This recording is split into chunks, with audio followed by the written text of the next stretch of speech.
Good afternoon, everyone, and welcome to MIT Success 191. My name is Alexander Amini, and I'll be one of your instructors for the course this year, along with Ava. And together, we're really excited to welcome you to this really incredible course. This is a very fast-paced and very intense 1 week that we're about to go through together, right? So we're going to cover the foundations of a also very fast-paced moving field, and a field that has been rapidly changing over the past 8 years that we have taught this course at MIT. Now, over the past decade, in fact, even before we started teaching this course, AI and deep learning has really been revolutionizing so many different advances and so many different areas of science, mathematics, physics, and so on. And not that long ago, we were having challenges and problems that we did not think were necessarily solvable in our lifetimes that AI is now actually solving beyond human performance today. And each year that we teach this course, this lecture in particular is getting harder and harder to teach because for an introductory level course, this lecture number 1, is the lecture that's supposed to cover the foundations. And if you think to any other introductory course, like an introductory course 101 on mathematics or biology, those lecture ones don't really change that much over time. But we're in a rapidly changing field of AI and deep learning where even these types of lectures are rapidly changing. So let me give you an example of how we introduced this course only a few years ago. Hi, everybody, and welcome to MIT 6S 191, the official introductory course on deep learning taught here at MIT. Deep learning is revolutionizing so many fields, from robotics to medicine and everything in between. You'll learn the fundamentals of this field and how you can build some of these incredible algorithms. In fact, this entire speech and in video are not real and were created using deep learning and artificial intelligence. And in this class, you'll learn how. It has been an honor to speak with you today, and I hope you enjoy the course.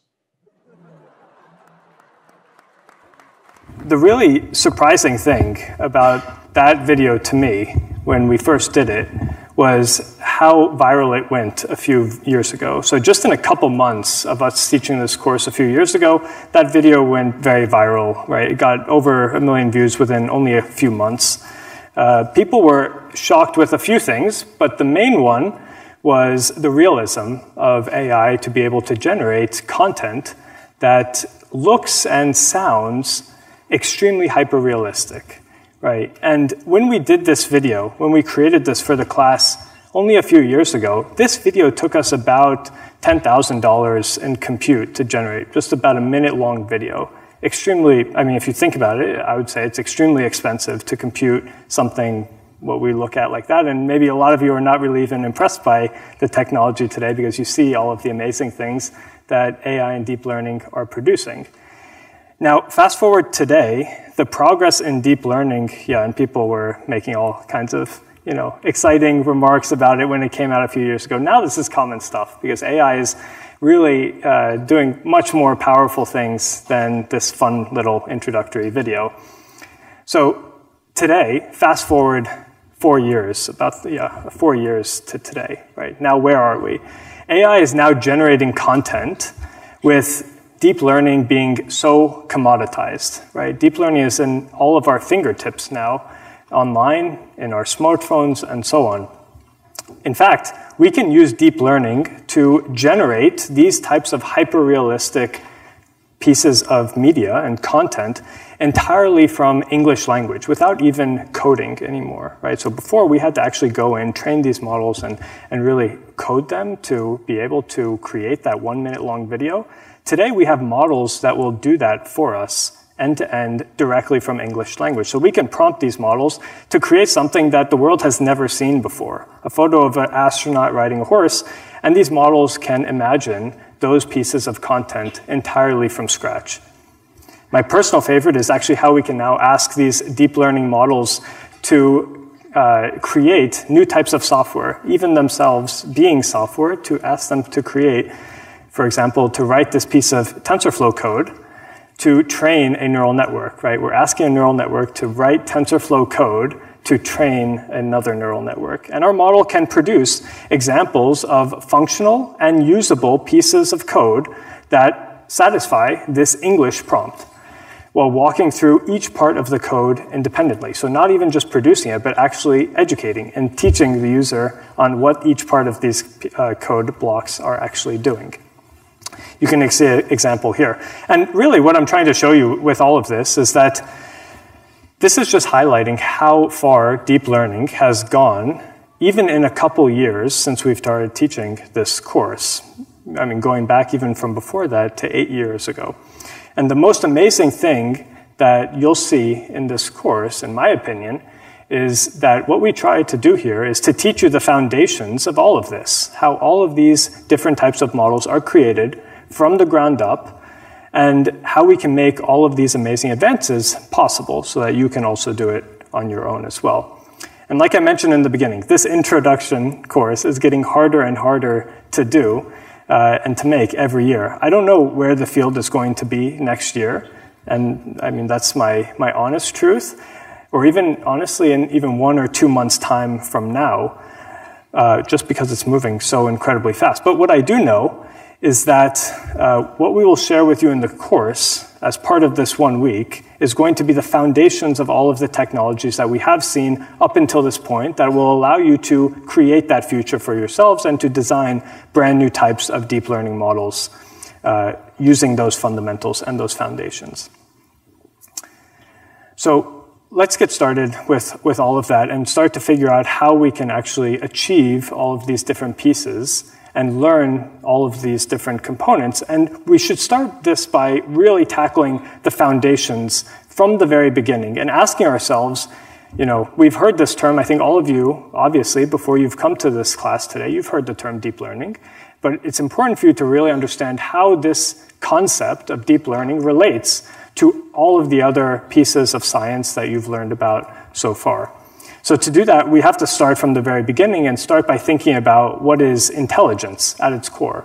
Not even artificial intelligence, but just intelligence, right? So the way I like to think about this is that I like to think that intelligence is the ability to process information which will inform your future decision-making abilities. Now, that's something that we as humans do every single day. Now, artificial intelligence is simply the ability for us to give computers that same ability to process information and inform future decisions. Now, machine learning is simply a subset of artificial intelligence. The way you should think of machine learning is just as the programming ability, or let's say even simpler than that, machine learning is the science of trying to teach computers how to do that processing of information and decision-making from data. So instead of hard-coding some of these rules into machines and programming them, like we used to do in software engineering classes, now we're going to try and do that processing of information and informing of future decision-making abilities directly from data. And then going one step deeper, deep learning is simply the subset of machine learning which uses neural networks to do that. It uses neural networks to process raw pieces of data, now unprocessed data, and allows them to ingest all of those very large data sets and inform future decisions. Now, that's exactly what this class is really all about. If you think of, if I had to summarize this class in just one line, it's all about teaching machines how to process data, process information, and inform decision-making abilities from that data, and learn it from that data. Now, this program is split between really 2 different parts. So you should think of this class as being captured with both technical lectures, which, for example, this is one part of, as well as software labs. We'll have several new updates this year, as I mentioned earlier, just covering the rapid changing of advances in AI, and especially in some of the later lectures, you're going to see those. The first lecture today is going to cover the foundations of neural networks themselves, starting with really the building blocks of every single neural network, which is called the perceptron. And finally, we'll go through the week and we'll conclude with a series of exciting guest lectures from industry-leading sponsors of the course.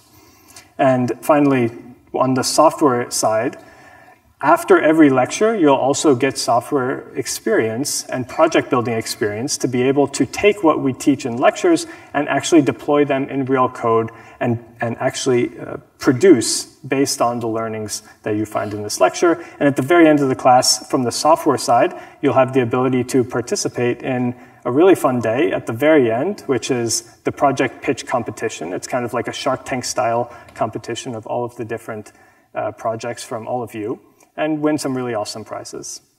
So let's step through that a little bit briefly. This is the syllabus part of the lecture.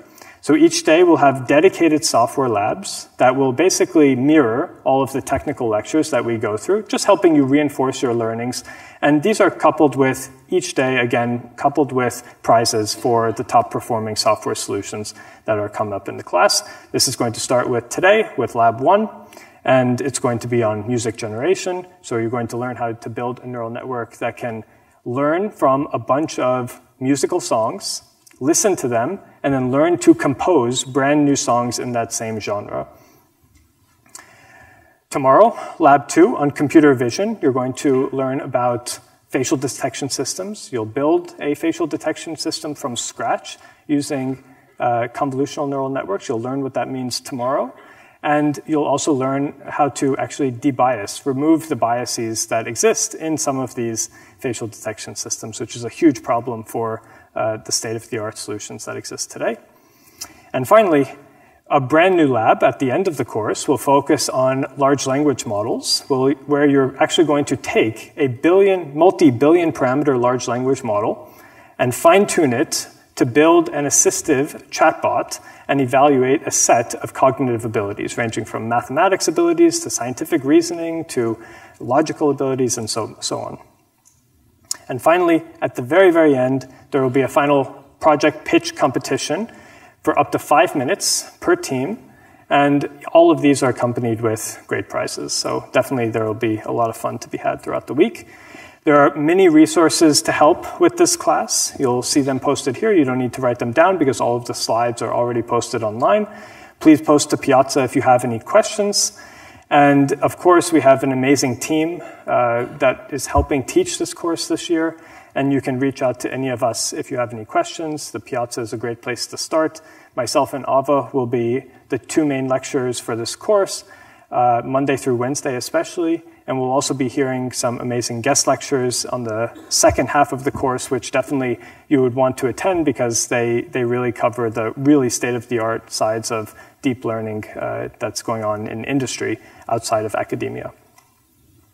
And very briefly, just want to give a huge thanks to all of our sponsors who, without their support, this course, like every year, would not be possible. Okay, so now let's start with the fun stuff and my favorite part of the course, which is the technical parts. And let's start by just asking ourselves a question, right? Which is, why do we care about all of this? Why do we care about deep learning? Why did you all come here today to learn and to listen to this course? So to understand, I think we, again, need to go back a little bit to understand how machine learning used to be performed, right? So machine learning typically would define a set of features, or you can think of these as kind of a set of things to look for in an image or in a piece of data. Usually these are hand engineered, so humans would have to define these themselves. And the problem with these is that they tend to be very brittle in practice, just by nature of a human defining them. So the key idea of deep learning and what you're going to learn throughout this entire week is this paradigm shift of trying to move away from hand engineering features and rules that computers should look for, and instead trying to learn them directly from raw pieces of data. So what are the patterns that we need to look at in data sets such that if we look at those patterns, we can make some interesting decisions and interesting actions can come out. So for example, if we wanted to learn how to detect faces, We might, if you think even how you would detect faces, right? If you look at a picture, what are you looking for to detect a face? You're looking for some particular patterns. You're looking for eyes and noses and ears. And when those things are all composed in a certain way, you would probably deduce that that's a face, right? Computers do something very similar. So they have to understand what are the patterns that they look for, what are the eyes and noses and ears of those pieces of data, and then from there, actually detect and predict from them. So the really interesting thing, I think, about deep learning is that these foundations for doing exactly what I just mentioned, picking out the building blocks, picking out the features from raw pieces of data, and the underlying algorithms themselves have existed for many, many decades. Now, the question I would ask at this point is, so why are we studying this now? And why is all of this really blowing up right now and exploding with so many great advances? Well, for one, there's three things, right? Number one is that the data that is available to us today is significantly more pervasive. These models are hungry for data. You're going to learn about this more in detail, but these models are extremely hungry for data. And we're living in a world right now, quite frankly, where data is more abundant than it has ever been in our history. Now, secondly, these algorithms are massively compute hungry, and they're massively parallelizable, which means that they have greatly benefited from compute hardware, which is also capable of being parallelized. The particular name of that hardware is called a GPU, right? GPUs can run parallel processing streams of information and are particularly amenable to deep learning algorithms. And the abundance of GPUs and that compute hardware has also pushed forward what we can do in deep learning. And finally, the last piece is the software, right? It's the open source tools that are really used as the foundational building blocks of deploying and building all of these underlying models that you're going to learn about in this course. And those open source tools have just become extremely streamlined, making this extremely easy for all of us to learn about these technologies within an amazing one-week course like this. So let's start now with understanding, now that we have some of the background, let's start with understanding exactly what is the fundamental building block of a neural network. Now, that building block is called a perceptron, right? Every single neural network is built up of multiple perceptrons, and you're going to learn how those perceptrons, number one, compute information themselves, and how they connect to these much larger billion-parameter neural networks. So the key idea of a perceptron, or even simpler, think of this as a single neuron, right? So a neural network is composed of many, many neurons, and a perceptron is just one neuron. So that idea of a perceptron is actually extremely simple, and I hope that by the end of today, this idea and this processing of a perceptron becomes extremely clear to you. So let's start by talking about just the forward propagation of information through a single neuron. Now, single neurons ingest information. They can actually ingest multiple pieces of information. So here you can see this neuron taking as input 3 pieces of information, x1, x2, and xm. Right, so we define this set of inputs called x, 1 through m, and each of these inputs, each of these numbers is going to be element-wise multiplied by a particular weight. So this is going to be denoted here by w1 through wm. So this is a corresponding weight for every single input, and you should think of this as really, every weight being assigned to that input, right? The weights are part of the neuron itself. Now, you multiply all of these inputs with their weights together, and then you add them up. We take this single number after that addition, and you pass it through what's called a nonlinear activation function to produce your final output, which here we're calling y. Now, what I just said is not entirely correct, right? So I missed out one critical piece of information. That piece of information is that we also have what you can see here is called this bias term. That bias term is actually what allows your neuron to shift its activation function horizontally on that x-axis, if you think of it, right? So on the right side, you can now see this diagram illustrating mathematically that single equation that I talked through kind of conceptually. Right now you can see it mathematically written down as one single equation. And we can actually rewrite this using linear algebra, using vectors and dot products. So let's do that. Right? So now our inputs are going to be described by a capital X, which is simply a vector of all of our inputs, x1 through xm. And then our weights are going to be described by a capital W, which is going to be W1 through Wm. The input is obtained by taking the dot product of x and w, right? That dot product does that element-wise multiplication and then sums all of the element-wise multiplications. And then here's the missing piece, is that we're now going to add that bias term. Here we're calling the bias term W0, right? And then we're going to apply the nonlinearity, which here denoted as G, excuse me. So I've mentioned this nonlinearity a few times, this activation function. Let's dig into it a little bit more so we can understand what is actually this activation function doing. Well, I said a couple things about it. I said it's a nonlinear function, right? Here you can see one example of an activation function. One commonly used activation function is called the sigmoid function, which you can actually see here on the bottom right-hand side of the screen. The sigmoid function is very commonly used because its outputs, right, so it takes as input any real number. The x-axis is infinite plus or minus. But on the y-axis, it basically squashes every input x into a number between 0 and 1. So it's actually a very common choice for things like probability distributions if you want to convert your answers into probabilities or learn or teach a neuron to learn a probability distribution.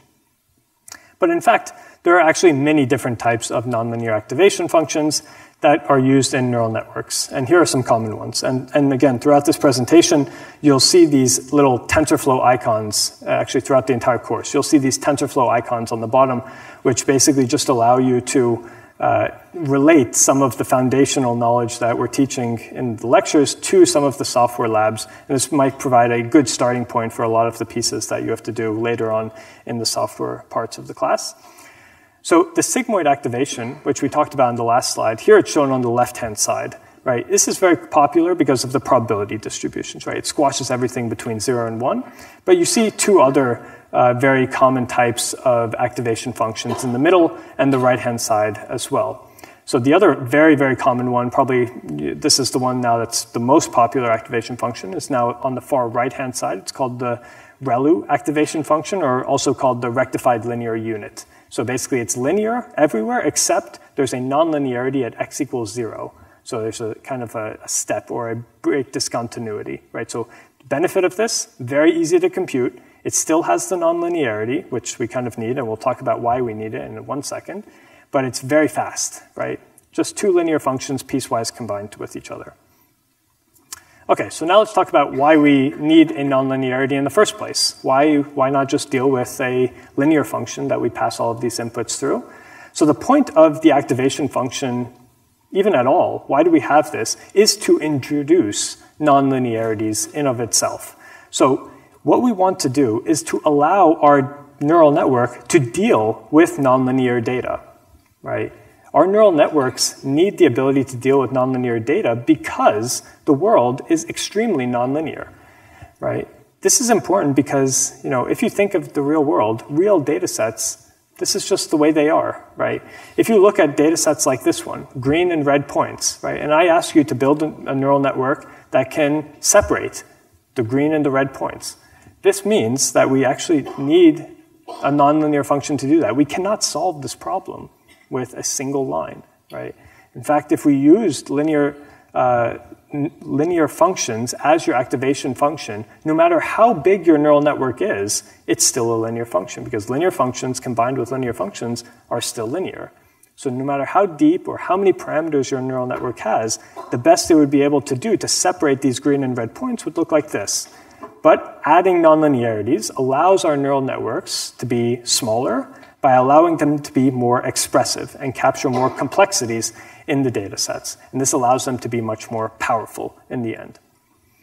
So let's understand this with a simple example. Imagine I give you now this trained neural network. So what does it mean, trained neural network? It means now I'm giving you the weights, right? Not only the inputs, but I'm going to tell you what the weights of this neural network are. So here, let's say the bias term, W0, is going to be 1, and our W vector is going to be 3 and -2, right? These are just the weights of your trained neural network. Well, let's worry about how we got those weights in a second.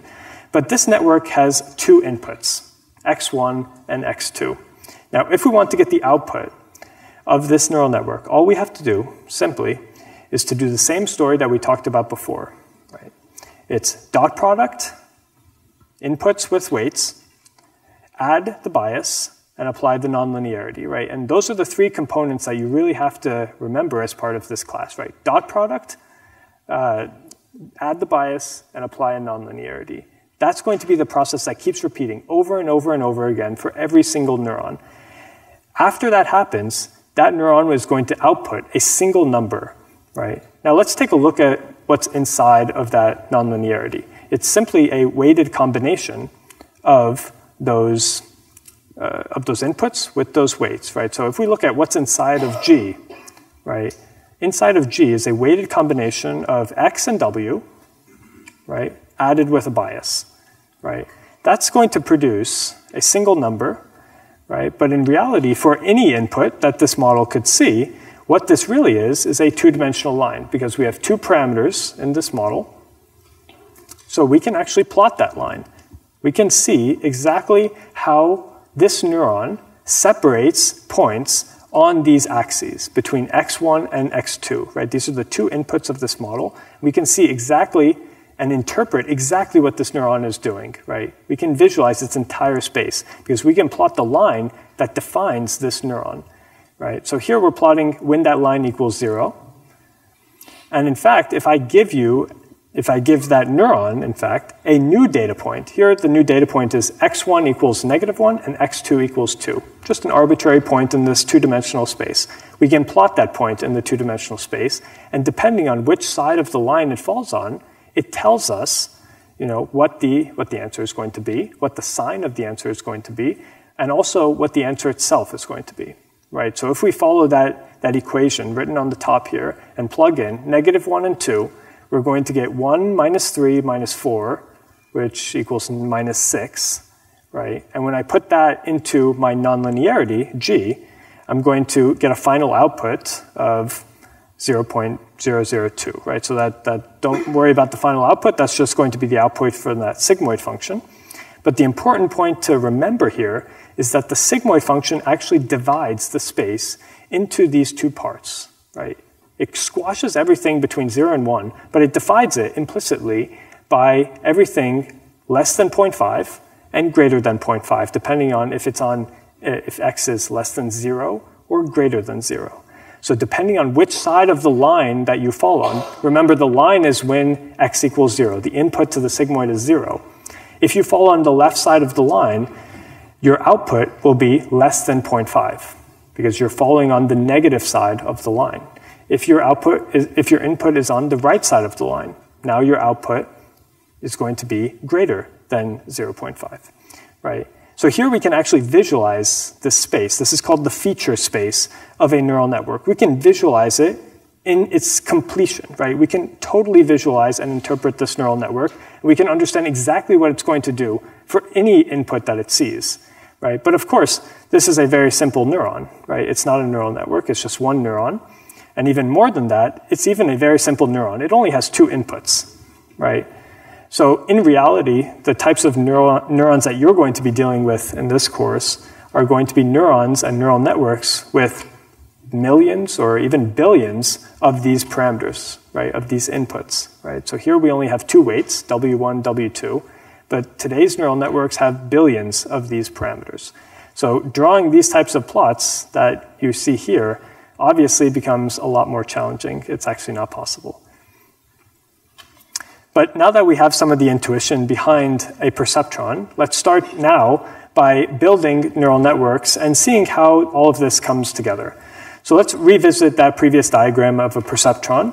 Now, again, if there's only one thing to take away from this lecture right now, it's to remember how a perceptron works. That equation of a perceptron is extremely important for every single class that comes after today. And there's only 3 steps. It's dot product with the inputs, add a bias, and apply your nonlinearity. Let's simplify the diagram a little bit. I'll remove the weight labels from this picture, and now you can assume that if I show a line, every single line has an associated weight that comes with that line. Right? I'll also remove the bias term for simplicity. Assume that every neuron has that bias term. I don't need to show it. And now note that the result here, now calling it Z, which is just the dot product plus bias before the nonlinearity, is the output is going to be linear, first of all. It's just a weighted sum of all of those pieces. We have not applied the nonlinearity yet. But our final output is just going to be G of Z. It's the activation function, our nonlinear activation function applied to Z. Now, if we want to step this up a little bit more and say, what if we had a multi-output function? Now we don't just have one output, but let's say we want to have two outputs. Well, now we can just have two neurons in this network, right? Every neuron sees all of the inputs that came before it, but now you see the top neuron is going to be predicting an answer, and the bottom neuron will predict its own answer. Now, importantly, one thing you should really notice here is that each neuron has its own weights, right? Each neuron has its own lines that are coming into just that neuron, right? So they're acting independently, but they can later on communicate if you have another layer, right? So let's start now by initializing this process a bit further and thinking about it more programmatically, right? What if we wanted to program this neural network ourselves from scratch, right? Remember that equation I told you, it didn't sound very complex. It's take a dot product, add a bias, which is a single number, and apply a nonlinearity. Let's see how we would actually implement something like that. So to define the layer, right, we're now going to call this a layer, which is a collection of neurons, right? We have to first define how that information propagates through the network. So we can do that by creating a call function. Here, first, we're going to actually define the weights for that network, right? So remember, every neuron, I should say, every neuron has weights and a bias, right? So let's define those first. We're going to create the call function to actually see how we can pass information through that layer, right? So this is going to take as input and inputs, right? This is like what we previously called X. And it's the same story that we've been seeing this whole class, right? We're going to matrix multiply or take a dot product of our inputs with our weights. We're going to add a bias, and then we're going to apply a nonlinearity. It's really that simple, right? We've now created a single layer neural network. Right. So this line in particular, this is the part that allows us to be a powerful neural network, maintaining that nonlinearity. And the important thing here is to note that modern deep learning toolboxes and libraries already implement a lot of these for you, right? So it's important for you to understand the foundations, but in practice, all of that layer architecture and all of that layer logic is actually implemented in tools like TensorFlow and PyTorch through a dense layer, right? So here you can see an example of calling or creating, initializing a dense layer with two neurons, right? Allowing it to feed in an arbitrary set of inputs. Here we're seeing these two neurons in a layer being fed three inputs, right? And in code, it's only reduced down to this one line of TensorFlow code, making it extremely easy and convenient for us to use these functions and call them. So now let's look at our single layered neural network. This is where we have now one layer between our input and our outputs, right? So we're slowly and progressively increasing the complexity of our neural network so that we can build up all of these building blocks, right? This layer in the middle is called a hidden layer, right? Obviously, because you don't directly observe it, you don't directly supervise it, right? You do observe the two input and output layers, but your hidden layer is just kind of a neuron layer that you don't directly observe, right? It just gives your network more capacity, more learning complexity. And since we now have a transformation function from inputs to hidden layers and hidden layers to output, we now have a two-layered neural network, right? Which means that we also have two weight matrices, right? We don't have just the W1, which we previously had to create this hidden layer, but now we also have W2, which does the transformation from hidden layer to output layer. Yes? What happens with the non-linearity? In hidden, you have just linear, so there's no, it's not, is it a perceptron or not? Yes, so every hidden layer also has a nonlinearity accompanied with it, right? And that's a very important point, because if you don't have that perceptron, then it's just a very large linear function followed by a final nonlinearity at the very end, right? So you need that cascading and overlapping application of nonlinearities that occur throughout the network. Awesome. Okay, so now let's zoom in, look at a single unit in the hidden layer. Take this one, for example. Let's call it Z2, right? It's the second neuron in the first layer, right? It's the same perceptron that we saw before. We compute its answer by taking a dot product of its weights with its inputs, adding a bias, and then applying a nonlinearity. If we took a different hidden node, like Z3, the one right below it, we would compute its answer exactly the same way that we computed Z2, except its weights would be different than the weights of Z2. Everything else stays exactly the same. It sees the same inputs. But of course, I'm not going to actually show Z3 in this picture. And now this picture is getting a little bit messy. So let's clean things up a little bit more. I'm going to remove all the lines now and replace them just with these boxes, these symbols that will denote what we call a fully connected layer, right? So these layers now denote that everything in our input is connected to everything in our output, and the transformation is exactly as we saw it before: dot product, bias, and nonlinearity. And again, in code, to do this is extremely straightforward with the foundations that we've built up from the beginning of the class. We can now just define two of these dense layers, right? Our hidden layer on line 1 with n hidden units, and then our output layer with 2 hidden output units. Does that mean the nonlinearity function must be the same between layers? Nonlinearity function does not need to be the same through each layer. Oftentimes it is because of convenience. There are some cases where you would want it to be different as well, especially in lecture 2. You're going to see nonlinearities be different even within the same layer, let alone different layers. But unless for a particular reason, generally convention is there's no need to keep them differently. Now, let's keep expanding our knowledge a little bit more. If we now want to make a deep neural network, not just a neural network like we saw on the previous slide, now it's deep. All that means is that we're now going to stack these layers on top of each other, one by one, more and more creating a hierarchical model, right? The ones where the final output is now going to be computed by going deeper and deeper and deeper into the neural network. And again, doing this in code, again, follows the exact same story as before, just cascading these TensorFlow layers on top of each other and just going deeper into the network. Okay, so now this is great because now we have at least a solid foundational understanding of how to not only define a single neuron, but how to define an entire neural network. And you should be able to actually explain at this point or understand how information goes from input through an entire neural network to compute an output. So now let's look at how we can apply these neural networks to solve a very real problem that I'm sure all of you care about. So here's a problem on how we want to build an AI system to learn to answer the following question, which is, will I pass this class? Right? I'm sure all of you are really worried about this question. So to do this, let's start with a simple input feature model. The two features that let's concern ourselves with are going to be number 1, how many lectures you attend, and number 2, how many hours you spend on your final project. So let's look at some of the past years of this class, right? We can actually observe how different people have lived in this space, right? Between how many lectures and how much time you spent on your final project. And you can actually see every point is a person.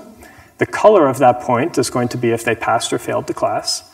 And you can see and visualize kind of this feature space, if you will, that we talked about before. And then we have you. You fall right here. You're the point 4, 5, right in between this feature space. You've attended 4 lectures and you will spend 5 hours on the final project, and you want to build a neural network to determine, given everyone else in the class, right, that I've seen from all of the previous years, you want to have your neural network help you to understand what is your likelihood that you will pass or fail this class. So let's do it. We now have all of the building blocks to solve this problem using a neural network. Let's do it. So we have two inputs. Those inputs are number of lectures you attend and number of hours you spend on your final project. It's 4 and 5. We can pass those two inputs to our two x1 and x2 variables. These are fed into this single hidden layered neural network. It has 3 hidden units in the middle. And we can see that the final predicted output probability for you to pass this class is 0.1 or 10%, right? So very bleak outcome. It's not a good outcome. The actual probability is 1, right? So attending 4 out of the 5 lectures and spending 5 hours on your final project, you actually lived in a part of the feature space which was actually very positive, right? It looked like you were going to pass the class. So what happened here? Anyone have any ideas? So why did the neural network get this so terribly wrong, right? Not trained. Exactly. So this neural network is not trained. We haven't shown it any of that data, the green and red data, right? So you should really think of neural networks like babies, right? Before they see data, they haven't learned anything. There's no expectation that we should have for them to be able to solve any of these types of problems before we teach them something about the world. So let's teach this neural network something about the problem first, right? And to train it, we first need to tell our neural network when it's making bad decisions, right? So we need to teach it, right? Really train it to learn exactly like how we as humans learn in some ways, right? So we have to inform the neural network when it gets the answer incorrect so that it can learn how to get the answer correct, right? So the closer the answer is to the ground truth. So, right, so for example, the actual value for you passing this class was probability 100%, but it predicted a probability of 0.1. We compute what's called a loss, right? So the closer these two things are together, the smaller your loss should be, and the more accurate your model should be. So let's assume that we have data not just from one student, but now we have data from many students. Many students have taken this class before, and we can plug all of them into the neural network and show them all to this system. Now we care not only about how the neural network did on just this one prediction, but we care about how it predicted on all of these different people that the neural network has shown in the past as well, during this training and learning process. So when training the neural network, we want to find a network that minimizes the empirical loss between our predictions and those ground truth outputs. And we're going to do this on average across all of the different inputs that the model has seen. If we look at this problem of binary classification, right, between yeses and nos, right, will I pass the class or will I not pass the class? It's a 0 or 1 probability. And we can use what is called the softmax function or the softmax cross-entropy function to be able to inform if this network is getting the answer correct or incorrect, right? The softmax cross-entropy function, think of this as an objective function. It's a loss function that tells our neural network how far away these two probability distributions are, right? So the output is a probability distribution. We're trying to determine how bad of an answer the neural network is predicting so that we can give it feedback to get a better answer. Now let's suppose instead of predicting a binary output, we want to predict a real valued output, like any number. It can take any number plus or minus infinity. So for example, if you wanted to predict the grade that you get in a class, right? It doesn't necessarily need to be between 0 and 1 or 0 and 100 even, right? You could now use a different loss in order to produce that value because our outputs are no longer a probability distribution, right? So for example, what you might do here is compute a mean squared error loss function between your true value or your true grade of the class and the predicted grade, right? These are two numbers. They're not probabilities necessarily. You compute their difference, you square it to look at a distance between the two, an absolute distance, right? The sign doesn't matter. And then you can minimize this thing, right? Okay, great. So let's put all of this loss information with this problem of finding our network weights into a unified problem and a unified solution to actually train our neural network. So we know that we want to find a neural network that will solve this problem on all this data on average, right? That's how we contextualized this problem earlier in the lectures. This means effectively that we're trying to solve, or we're trying to find, what are the weights for our neural network? What are this big vector W that we talked about earlier in the lecture? What is this vector W? Compute this vector W for me based on all of the data that we have seen. Right. Now, the vector W is also going to determine what is the loss, right? So given a single vector W, we can compute how bad is this neural network performing on our data, right? So what is the loss? What is this deviation from the ground truth of our network based on where it should be? Now, remember that W is just a group of a bunch of numbers, right? It's a very big list of numbers, a list of weights for every single layer and every single neuron in our neural network, right? So it's just a very big list or a vector of weights. We want to find that vector. What is that vector based on a lot of data? That's the problem of training a neural network. And remember, our loss function is just a simple function of our weights. If we have only 2 weights in our neural network, like we saw earlier in the slide, then we can plot the loss landscape over this 2-dimensional space, right? So we have 2 weights, W1 and W2, and for every single configuration or setting of those 2 weights, our loss will have a particular value, which here we're showing is the height of this graph, right? So for any W1 and W2, what is the loss? And what we want to do is find the lowest point. What is the best loss? What are the weights such that our loss will be as good as possible?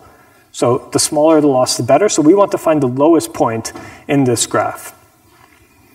Now, how do we do that, right? So the way this works is we start somewhere in this space. We don't know where to start, so let's pick a random place to start, right? Now, from that place, let's compute what's called the gradient of the landscape at that particular point. This is a very local estimate of where is going up, basically. Where is the slope increasing at my current location, right? That informs us not only where the slope is increasing, but more importantly, where the slope is decreasing. If I negate the direction, if I go in the opposite direction, I can actually step down into the landscape and change my weights such that I lower my loss.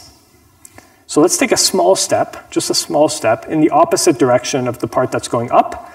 Let's take a small step going down, and we'll keep repeating this process. We'll compute a new gradient at that new point, and then we'll take another small step, and we'll keep doing this over and over and over again until we converge at what's called a local minimum, right? So based on where we started, it may not be a global minimum of everywhere in this loss landscape, but let's find ourselves now in a local minimum. And we're guaranteed to actually converge by following this very simple algorithm at a local minimum. So let's summarize now this algorithm. This algorithm is called gradient descent. Let's summarize it first in pseudocode, and then we'll look at it in actual code in a second. So there's a few steps. First step is we initialize our location somewhere randomly in this weight space, right? We compute the gradient of our loss with respect to our weights, okay? And then we take a small step in the opposite direction, and we keep repeating this in a loop over and over and over again, and we say we'll keep doing this until convergence, right? Until we stop moving, basically, and our network basically finds where it's supposed to end up. We'll talk about this small step, right? So we're multiplying our gradient by what I keep calling is a small step. We'll talk about that a bit more in later part of this lecture. But for now, let's also very quickly show the analogous part in code as well. And it mirrors very nicely, right? So we'll randomly initialize our weights. This happens every time you train a neural network. You have to randomly initialize the weights. And then you have a loop, right? Here showing it without even convergence, right? We're just going to keep looping forever, where we say, okay, we're going to compute the loss at that location, compute the gradient, so which way is up, and then we just negate that gradient, multiply it by some what's called learning rate, LR, denoted here. It's a small step, and then we take a direction in that small step. So let's take a deeper look at this term here. This is called the gradient, right? This tells us which way is up in that landscape. And this, again, it tells us even more than that. It tells us how is our landscape, how is our loss changing as a function of all of our weights. But I actually have not told you how to compute this. So let's talk about that process. That process is called backpropagation. We'll go through this very, very briefly. And we'll start with the simplest neural network that's possible, right? So we already saw the simplest building block, which is a single neuron. Now let's build the simplest neural network, which is just a one neuron neural network, right? So it has one hidden neuron. It goes from input to hidden neuron to output. And we want to compute the gradient of our loss with respect to this weight, W2. Okay, so I'm highlighting it here. So we have two weights. Let's compute the gradient first with respect to W2.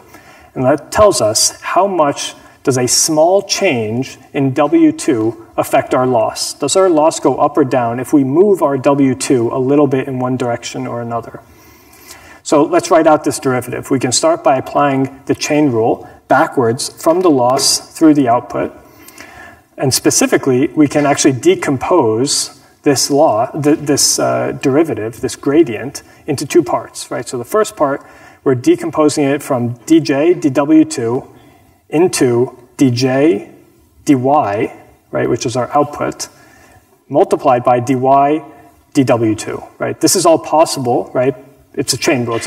I'm just reciting a chain rule here from calculus. This is possible because y is only dependent on the previous layer. And now let's suppose we don't want to do this for W2, but we want to do it for W1.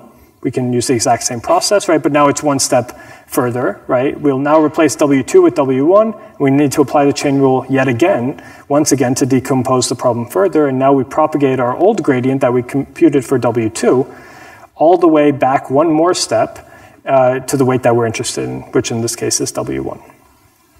And we keep repeating this process over and over again, propagating these gradients backwards from output to input to compute, ultimately, what we want in the end is this derivative of every weight, so the derivative of our loss with respect to every weight in our neural network. This tells us how much does a small change in every single weight in our network affect the loss. Does our loss go up or down if we change this weight a little bit in this direction or a little bit in that direction? Yes? You use the term neuron instead of perceptron. Is there a functional difference? Neuron and perceptron are the same. So typically people say neural network, which is why like a single neuron, it's also gotten popularity. But originally a perceptron is the formal term. The two terms are identical. Okay, so now we've covered a lot. So we've covered the forward propagation of information through a neuron and through a neural network all the way through. And we've covered now the back propagation of information to understand how we should change every single one of those weights in our neural network to improve our loss. So that was the backprop algorithm. In theory, it's actually pretty simple. It's just a chain rule, right? There's actually nothing more than just the chain rule. And the nice part is that deep learning libraries actually do this for you. So they compute backprop for you. You don't actually have to implement it yourself, which is very convenient. But now it's important to touch on, even though the theory is actually not that complicated for backpropagation, let's touch on it now from practice. Now thinking a little bit towards your own implementations when you want to implement these neural networks, what are some insights? So optimization of neural networks in practice is a completely different story. It's not straightforward at all. And in practice, it's very difficult and usually very computationally intensive to do this backprop algorithm. So here's an illustration from a paper that came out a few years ago that actually attempted to visualize a very deep neural network's loss landscape. So previously, we had that other depiction, visualization of how a neural network would look in a two-dimensional landscape. Real neural networks are not two-dimensional. They're hundreds or millions or billions of dimensions. And now, what would those loss landscapes look like? You can actually try some clever techniques to actually visualize them. This is one paper that attempted to do that. And it turns out that they look extremely messy, right? The important thing is that if you do this algorithm and you start in a bad place, depending on your neural network, you may not actually end up in the global solution, right? So your initialization matters a lot, and you need to kind of traverse these local minima and try and help you find the global minima. Or even more than that, you need to construct neural networks that have loss landscapes that are much more amenable to optimization than this one, right? So this is a very bad loss landscape. There are some techniques that we can apply to our neural networks that smooth out their loss landscape and make them easier to optimize.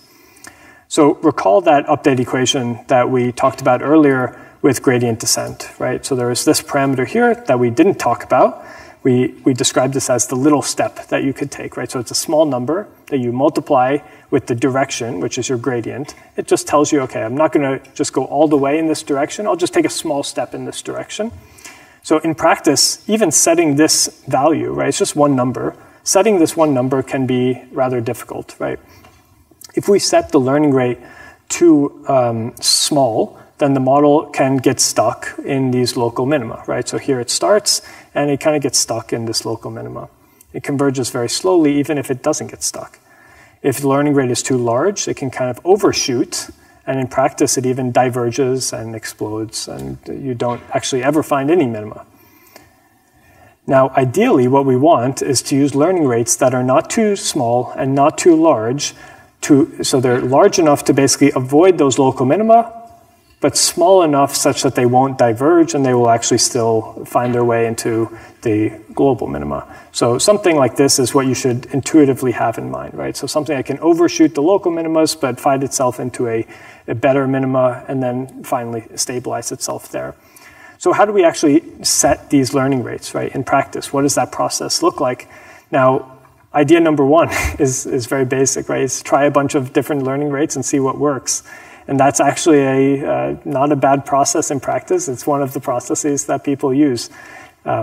So that's interesting. But let's see if we can do something smarter than this, and let's see how we can design algorithms that can adapt to the landscapes, right? So in practice, there's no reason why this should be a single number, right? Can we have learning rates that adapt to the model, to the data, to the landscapes, to the gradients that it's seeing around? So this means that the learning rate may actually increase or decrease as a function of the gradients in the loss function, right? How fast we're learning, or many other options, right? There are many different ideas that could be done here. And in fact, there are many widely used different procedures or methodologies for setting the learning rate. And during your labs, we actually encourage you to try out some of these different ideas for different types of learning rates, and even play around with, you know, what's the effect of increasing or decreasing your learning rate. You'll see very striking differences. It seems like kind of a roundabout way to do it, because it's on a closed interval. Why not just find the absolute minimum, you know, test out the points? Right. So a few things. Number one is that it's not a closed space. Right, so there's an infinite, every weight can be plus or minus up to infinity, right? So even if it was a one-dimensional neural network with just one weight, it's not a closed space. In practice, it's even worse than that because you have billions of dimensions, right? So not only is your space, your support system in one dimension, is it infinite, but you now have billions of infinite dimensions, right? Or billions of infinite support spaces. So it's not something that you can just like search every weight, every possible weight in your configuration, or what is every possible weight that this neural network could take, and let me test them out, because it's not practical to do even for a very small neural network in practice. So in your labs, you can really try to put all of this information in this picture into practice, which defines your model, number one, right here, defines your optimizer, which previously we denoted as this gradient descent optimizer. Here we're calling it stochastic gradient descent, or SGD. We'll talk about that more in a second. And then also note that your optimizer, which here we're calling SGD, could be any of these adaptive optimizers. You can swap them out, and you should swap them out. You should test different things here to see the impact of these different methods on your training procedure, and you'll gain very valuable intuition for the different insights that will come with that as well. So I want to continue very briefly, just for the end of this lecture, to talk about tips for training neural networks in practice and how we can focus on this powerful idea of really what's called batching data, right? Not seeing all of your data, but now talking about a topic called batching. So to do this, let's very briefly revisit this gradient descent algorithm. The gradient is actually this gradient computation, the backprop algorithm, I mentioned this earlier. It's a very computationally expensive operation, and it's even worse because we previously described it in a way where we would have to compute it over a summation over every single data point in our entire data set.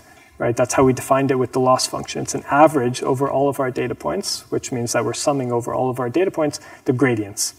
So in most real-life problems, this would be completely infeasible to do because our data sets are simply too big and the models are too big to compute those gradients on every single iteration. Remember, this isn't just a one-time thing, right? It's every single step that you do. You keep taking small steps, so you keep needing to repeat this process. So instead, let's define a new gradient descent algorithm called SGD, stochastic gradient descent. Instead of computing the gradient over the entire data set, now let's just pick a single training point and compute that one training point's gradient, right? The nice thing about that is that it's much easier to compute that gradient, right? It only needs 1 point. And the downside is that it's very noisy. It's very stochastic, since it was computed using just that one example, right? So you have that trade-off that exists. So what's the middle ground? Right, the middle ground is to take not one data point and not the full data set, but a batch of data, right? So take what's called a mini batch, right? This could be something in practice like 32 pieces of data is a common batch size. And this gives us an estimate of the true gradient, right? So you approximate the gradient by averaging the gradient of these 32 samples. It's still fast because 32 is much smaller than the size of your entire data set, but it's pretty quick now, right? It's still noisy, but it's okay usually in practice because you can still iterate much faster. And since B is normally not that large, again, think of something like in the tens or the hundreds of samples, it's very fast to compute this in practice compared to regular gradient descent. And it's also much more accurate compared to stochastic gradient descent. And the increase in accuracy of this gradient estimation allows us to converge to our solution significantly faster as well, right? It's not only about the speed, it's just about the increase in accuracy of those gradients allows us to get to our solution much faster, which ultimately means that we can train much faster as well and we can save compute. And the other really nice thing about mini batches is that they allow for parallelizing our computation. Right? And that was a concept that we had talked about earlier in the class as well, and here's where it's coming in. We can split up those batches, right? So those 32 pieces of data, let's say if our batch size is 32, we can split them up onto different workers, right? Different parts of the GPU can tackle those different parts of our data points. This can allow us to basically achieve even more significant speed-ups using GPU architectures and GPU hardware. Okay, finally, the last topic I want to talk about before we end this lecture and move on to lecture number 2 is overfitting, right? So overfitting is this idea that is actually not a deep learning centric problem at all. It's a problem that exists in all of machine learning, right? The key problem is that, the key problem is actually one that addresses how you can accurately define if your model is actually capturing your true data set, right? Or if it's just learning kind of the subtle details that are kind of spuriously correlating to your data set.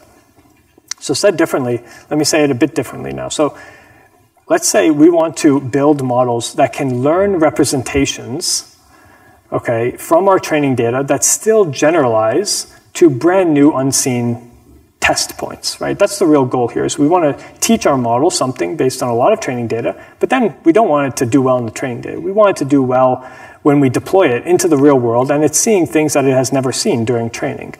So the concept of overfitting is exactly addressing that problem. Overfitting means if your model is doing very well on your training data but very badly in testing, that means it's overfitting. It's overfitting to the training data that it saw. On the other hand, there's also underfitting, right? On the left-hand side, you can see basically not fitting the data enough, which means that you're going to achieve very similar performance on your testing distribution, but both are underperforming the actual capabilities of your system. Now, ideally, you want to end up somewhere in the middle, which is not too complex, where you're memorizing all of the nuances in your training data, like on the right, but you still want to continue to perform well, even based on the brand new data, so you're not underfitting as well. So to actually address this problem in neural networks and in machine learning in general, there's a few different ways that you should be aware of and how to do it, because you'll need to apply them as part of your solutions in your software labs as well. So the key concept here is called regularization, right? Regularization is a technique that you can introduce, and said very simply, all regularization is a way to discourage your model from these nuances in your training data from being learned. That's all it is. And as we've seen before, it's actually critical for our models to be able to generalize, not just on training data, but really what we care about is the testing data. So the most popular regularization technique that's important for you to understand is this very simple idea called dropout. Let's revisit this picture of a deep neural network that we've been seeing all lecture. Right? In dropout, during training, what we're going to do is randomly set some of the activations, right, these outputs of every single neuron, to 0. We're just randomly going to set them to 0 with some probability, right? So let's say 50% is our probability. That means that we're going to take all of the activation in our neural network, and with a probability of 50%, before we pass that activation on to the next neuron, we're just going to set it to 0 and not pass on anything. So effectively, 50% of the neurons are going to be kind of shut down or killed in a forward pass, and you're only going to forward pass information with the other 50% of your neurons. So this idea is extremely powerful, actually, because it lowers the capacity of our neural network. It not only lowers the capacity of our neural network, but it's dynamically lowering it, because on the next iteration, we're going to pick a different 50% of neurons that we drop out. So constantly, the network is going to have to learn to build pathways, different pathways from input to output, and that it can't rely on any small part of the features that are present in any part of the training data set too extensively, right? Because it's constantly being forced to find these different pathways with random probabilities. So that's dropout. The second regularization technique is going to be this notion called early stopping, which is actually something that is model agnostic. You can apply this to any type of model as long as you have a testing set that you can play around with. So the idea here is that we have already a pretty formal mathematical definition of what it means to overfit, right? Overfitting is just when our model starts to perform worse on our test set. That's really all it is, right? So what if we plot over the course of training? So x-axis is as we're training the model. Let's look at the performance on both the training set and the test set. So in the beginning, you can see that the training set and the test set are both going down, and they continue to go down, which is excellent because it means that our model is getting stronger. Eventually, though, what you'll notice is that the test loss plateaus and starts to increase. On the other hand, the training loss, there's no reason why the training loss should ever need to stop going down, right? Training losses generally always continue to decay as long as there is capacity in the neural network to learn those differences, right? But the important point is that this continues for the rest of training, and we want to basically, we care about this point right here, right? This is the really important point because this is where we need to stop training, right? After this point, this is the happy medium, because after this point, we start to overfit on parts of the data where our training accuracy becomes actually better than our testing accuracy. So our testing accuracy is going bad, it's getting worse, but our training accuracy is still improving. So it means overfitting. On the other hand, on the left-hand side, this is the opposite problem, right? We have not fully utilized the capacity of our model, and the testing accuracy can still improve further, right? This is a very powerful idea, but it's actually extremely easy to implement in practice because all you really have to do is just monitor the loss over the course of training, right? And you just have to pick the model where the testing accuracy starts to get worse. So I'll conclude this lecture by just summarizing 3 key points that we've covered in the class so far. And this is a very jam-packed class, so the entire week is going to be like this, and today is just the start. So far we've learned the fundamental building blocks of neural networks, starting all the way from just one neuron, also called a perceptron. We learned that we can stack these systems on top of each other to create a hierarchical network, and how we can mathematically optimize those types of systems. And then finally, in the very last part of the class, we talked about just techniques, tips and techniques for actually training and applying these systems into practice. Now, in the next lecture, we're going to hear from Ava on deep sequence modeling using RNNs, and also a really new and exciting algorithm and type of model called the transformer, which is built off of this principle of attention. You're going to learn about it in the next class. But let's, for now, just take a brief pause, and let's resume in about 5 minutes just so we can switch speakers and Ava can start her presentation. Okay, thank you.